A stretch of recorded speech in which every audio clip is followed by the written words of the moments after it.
दौंडमध्ये भाजप कार्यकर्त्यांची एक बैठक पार पडली आणि या बैठकीत अजित पवारांविरोधी सूर ऐकायला मिळाला। अजित पवारांनी भाजपच्या कार्यकर्त्यांवरती अन्याय केल्याचं भाजप आमदार राहुल कुल यांच्या समोरच कार्यकर्त्यांनी नाराजी व्यक्त केली।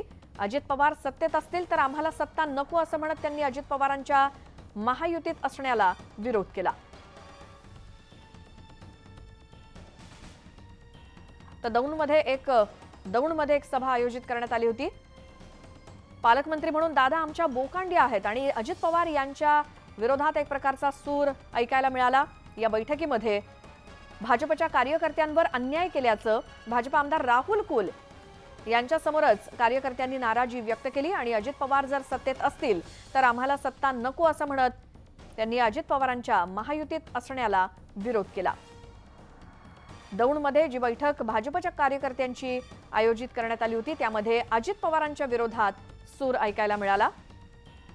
अजित पवारांनी भाजपच्या कार्यकर्त्यांवरती अन्याय केल्याचं भाजपच्या कार्यकर्त्यांनी आमदार राहुल कुल यांच्या समोरच सांगितलं आणि अजित पवार सत्तेत असतील तर आम्हाला सत्ता नको असं म्हणत त्यांनी भाजपच्या कार्यकर्त्यांनी दौंडमधल्या सभेत अजित पवारांच्या महायुतीत असण्याला सुद्धा विरोध केला।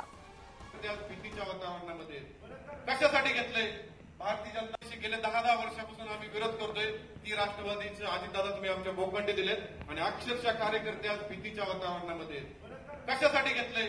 भारतीय जनता पार्टीच्या बूथ लेवलच्या कार्यकर्त्यापासून तर तालुक्यातल्या प्रत्येक कार्यकर्त्याची इच्छा आहे महायुतीमध्ये अजितदादा असतील आणि जर विधानसभेला जर आपली सत्ता द्यायची असेल तर ती सत्ता कार्यकर्त्यांना आपल्याला आपण नकोय। काय करायचं? अजितदादासाठी सत्ता द्यायची तिथं त्यांनी पालकमंत्री तिथं बॉस व्हायचं नाही तर आदेश द्यायचे आणि भारतीय जनता पार्टीच्या कार्यकर्त्यांना चिरडण्याचं काम करायचे। मग वाचली सत्ता आम्हाला नकोय। होऊ द्या ना तुम्ही पालकमंत्री सोलापूरचे, होऊ द्या आपण दादा पालकमंत्री पुण्याचे आणि त्यांनी पक्ष वाढवलाय कार्यकर्त्यांच्या आंदोलनाच्या आमच्यावर वीज बिलाच्या विरोधात आम्ही आंदोलन केलं त्याचे गुन्हे आमच्यावर दाखल आहेत। रास्ता रोको आम्ही अनेक वेळा केलाय। आमचे संदीप बाप्पा मोडवे अनेक कार्यकर्ते या ठिकाणी भांडत असतात लढत असतात। पण आता इथून पुढे तुम्हाला जर सल्ला जर कार्यकर्त्यांचं मन काय सांगतंय आणि खरं जर निर्णय घेणार असेल तर अजितदादाला महायुतीतून बाहेर काढा। अन्याय केलाय त्यांनी सुभाष बाप्पांवर, अन्याय केलाय राहुल दादांवर, अन्याय केलाय योगेश अण्णांवर। अरे मंत्री झाली असती तिघे लोक आपली महामंडळ मिळलं असतं अनेक लोकांना। अजितदादा येऊन आमच्या आबासाहेब सोनवणे शामगावडे डिप्युटीचा निधी मागायला गेले आणि अजितदादा म्हणले तुमचा काय संबंध आहे, आम्ही 10% निधी देणार। अरे नको आपल्याला सत्ता ही पुढची विधानसभेची पण अजितदादा असेल तर पाहिजे का सत्ता आपल्याला पुणे जिल्ह्यातल्या कार्यकर्त्यांना?